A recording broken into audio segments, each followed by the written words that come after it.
کہتے ہیں کہ نبی پاک صلی اللہ تعالی علیہ وسلم کو کل علم ہی نہیں،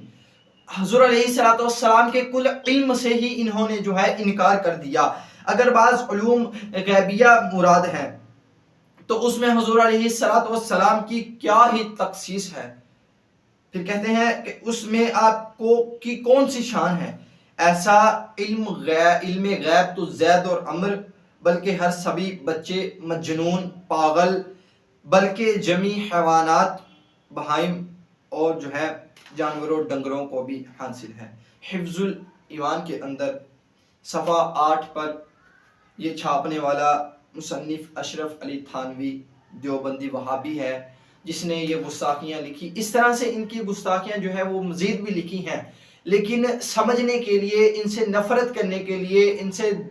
کو دور کرنے کے لیے خود سے ان ناپاکوں کو اتنی سی گستاخیاں جو ہے وہ کافی ہے کہ انہوں نے تو لکھ دی، یہ تو ٹھہرے گستاخ، یہ تو نبی پاک صلی اللہ تعالی علیہ وسلم کی شان اقدس میں گستاخی کرنے والے ہیں، لیکن ہم تو حضور علیہ الصلوۃ والسلام سے محبت کرنے والے، ہم ان گستاخیوں کو دہرا کر اپنے آپ کو گناہگار نہیں کر سکتے۔ اس لیے میں نے چند ایک آپ کے سامنے جو بڑی بڑی انہوں نے گستاخیاں کی نبی پاک صلی اللہ تعالی علیہ وسلم کی شان اقدس کے بارے میں، وہ آپ کے سامنے بیان کی ہیں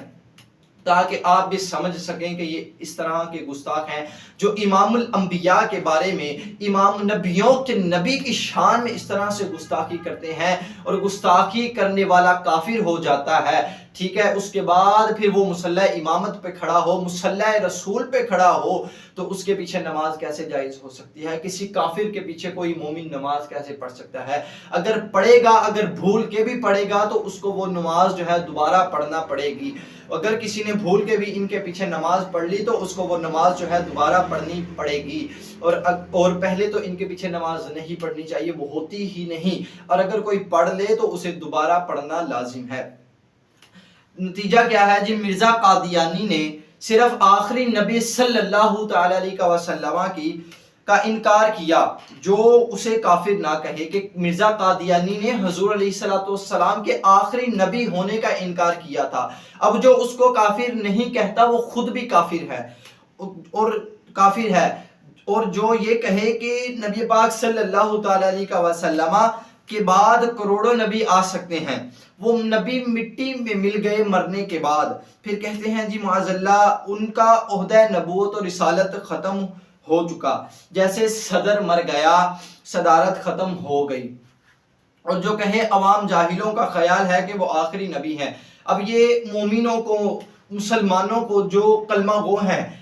جو نبی پاک صلی اللہ تعالی علیہ وسلم کو آخری نبی مانتے ہیں، اور جن کا یہ ایمان کامل ہے کہ حضور علیہ الصلوۃ والسلام کے بعد کوئی نبی نہیں آنے والا، اور کوئی نبی نہیں آئے گا، تا قیامت کوئی نبی نہیں آئے گا، تو یہ کہتے ہیں کہ جو اس طرح سے کہتے ہیں وہ عوام جاہل ہے، جو جن کا خیال ہے کہ وہ آخری نبی ہیں، اور جو اہل فہم یعنی جو جاننے والے، علم رکھنے والے ہیں، ان کا خیال ہے بلکہ بالفرض آپ کے زمانہ میں یا بعد میں بھی کوئی نبی پیدا ہو، پھر بھی آپ کی ختم نبوت اور آخری نبی ہونے میں کچھ فرق نہ آئے گا۔ اور جو کہے کہ تمام نبی کوئی شے نہیں، بتاؤ وہ کافر ہوا یا نہیں؟ پھر ایسے گستاخوں سے اتحاد کرنا حکم رحمان ہے یا حکم نفس و شیطان ہے؟ ناظم دیوبندی کا اپنوں پر فتوی کفر لکھتے ہیں، جو مولانا شاہ امام احمد رضا خان بریلوی رحمۃ اللہ تعالی علیہ نے دیوبندیوں کو گستاخی کرنے کی وجہ سے کافر کہا، تمام علماء دیوبند فرماتے ہیں کہ خان صاحب بریلوی کا یہ حکم بالکل صحیح ہے، کہ ان کے جو بڑے دیوبندی، جو ان کے اکابر، جو ان کے مشائخ ہیں، وہ خود کہہ رہے ہیں کہ جو انہوں نے گستاخیاں کی، اور جو امام اعلیٰ حضرت، امام اہل سنت، امام اعلیٰ حضرت احمد رضا خان بریلوی رحمۃ اللہ تعالی علیہ نے جو ان پر ان گستاخیوں کی وجہ سے فتویٰ لگایا، وہ کہتے ہیں کہ وہ فتویٰ جو ہے بالکل صحیح ہے، ٹھیک ہے۔ جو ایسا کہے کہ وہ کافر ہے، ملعون ہے، بلکہ جو ایسے کافر کو نہ کہے، جو ایسوں کو کافر نہ کہے، ملعون ہے، بلکہ جو ایسے کو کافر نہ کہے وہ خود کافر ہے۔ یہ عقائد بے شک کفریہ عقائد ہیں۔ انہوں نے کہا کہ یہ عقائد جو ہیں وہ کفریہ عقائد ہیں، اور کلمہ پڑھنے کے باوجود بھی یہ کافر ہیں۔ اللہ تعالیٰ اور اس کے رسول پاک صلی اللہ تعالیٰ علیہ وسلم کی شان میں گستاخیاں بکنے والے کافر ہیں، اگرچہ وہ لاکھ بار کلمہ پڑھتے ہوں۔ اللہ تعالیٰ قرآن پاک میں ارشاد فرماتا ہے، پارہ 6 رکوع نمبر 1 آیت نمبر 150 اور 151 پر موجود ہے ترجمہ، جو اللہ اور اس کے رسول کو نہیں مانتے، جو اللہ تعالیٰ اور اس کے رسولوں کو نہیں مانتے اور چاہتے ہیں کہ اللہ تعالیٰ سے اس کے رسولوں کو جدا کر دیں، اور کہتے ہیں کہ ہم کسی پر ایمان لائے اور کسی کے منکر ہوئے، اور چاہتے ہیں کہ ایمان اور کفر کے بیچ کوئی راہ نکال لے، یعنی کہ ایمان اور کفر کے درمیان میں یہ کوئی راہ نکال لیں، یہی ہے ٹھیک کافر، اور ہم نے کافروں کے لیے ذلت کا عذاب تیار کر رکھا ہے۔ کنز ایمان۔ اللہ تعالیٰ سے اس کے رسول صلی اللہ تعالیٰ علیہ وسلم کو جدا کرنے والوں کے متعلق اللہ تعالیٰ نے فرمایا، ہم الکافرون حقا، کہ وہ پکے کافر ہیں۔ ذکر خدا جو ان سے جدا چاہو نجدیو، واللہ ذکر حق نہیں کنجی سقر کی ہے۔ اسماعیل دہلوی نے، دیوبندی وہابی نے تقویت الایمان میں لکھا، اللہ کے سوا کسی کو نہ مان۔ کہتا ہے کہ اللہ کی قسم کھاتے ہیں کہ انہوں نے نہ کہا، اور بے شک ضرور انہوں نے کفر کی بات کہی اور اسلام میں آ کر کافر ہو گئے۔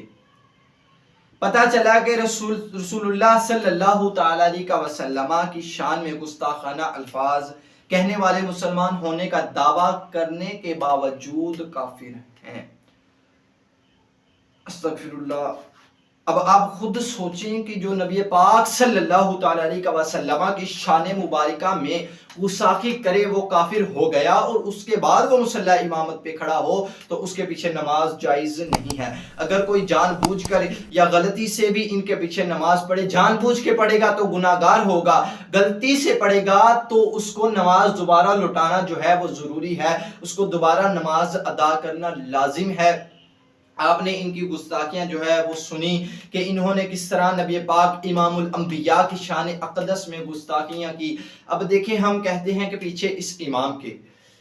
سے اس امام کے ہم نے کہہ دیا، اب یہ دیکھنا ہے کہ جو امام ہے وہ کس امام کے پیچھے ہے، کیا کرتا ہے، وہ کس امام کی اطاعت کرتا ہے، وہ کس امام کو مانتا ہے۔ وہ امام الانبیاء کی شان میں گستاخی کرتا ہے اور یہاں مومنوں کی امامت کرتا ہے، ایسے امام کے پیچھے نماز جائز نہیں ہے۔ اگر کسی بھی فرقے کا امام ہو، اہل سنت کا امام ہو، دیوبند کا امام ہو، اہل حدیث کا امام ہو، اہل تشیع کا امام ہو، کسی بھی مسلک کا امام ہو، کسی بھی جماعت کا امام ہو، جب تک اس کا عقیدہ درست نہیں ہوگا اس کے پیچھے نماز جائز نہیں ہوگی، اس کے پیچھے نماز پڑھنا جائز نہیں ہوگی۔ اب کوئی امام الانبیاء کی شان میں گستاخی کرے ہے، وہ کہے کہ نبی پاک صلی اللہ تعالیٰ علیہ وسلم چمار سے بھی زیادہ برے ہیں، استغفر اللہ، اور وہ کہے کہ نبی پاک صلی اللہ تعالیٰ علیہ وسلم بڑے بھائی، ہم چھوٹے بھائی، اور نبی صلی اللہ تعالیٰ علیہ وسلم کو پاگلوں اور حیوانوں جیسا علم ہے، استغفر اللہ، اللہ معاف فرمائے۔ بد مذہب کی صحبت سے بھی بچنا چاہیے کہ صحبت اثر رکھتی ہے،